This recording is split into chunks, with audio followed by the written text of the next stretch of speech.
ിന്റെ പരിശുദ്ധമായ ഖുർആൻ പറയുകയാണ്, ഈ നന്ദാവരയുടെ പരിസരത്തുള്ള എന്റെ പ്രിയപ്പെട്ട ചെറുപ്പക്കാരാ,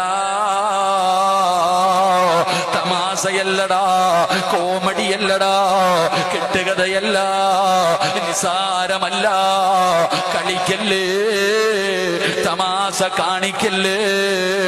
അല്ലാഹുവിന്റെ നരകമത്ര എളുപ്പമല്ല, അല്ലാഹുവിന്റെ നരകമത്ര നിന്നെ കൊണ്ട് താങ്ങാൻ പറ്റാത്തതാണ്, പടച്ചറബ് അദാബുകൾ കൊണ്ട് നിറച്ചതാണ്. അതുകൊണ്ട് അല്ലാഹുവിന്റെ പരിശുദ്ധമായ ഖുർആൻ അവിടുന്ന് പറയുകയാ, നീ പേടിക്കണേ, നീ ഭയപ്പെടണേ, നീ സൂക്ഷിക്കണേ, അതിൽ നിന്ന് രക്ഷപ്പെടാനുള്ള വഴികൾ നീ തേടണേ.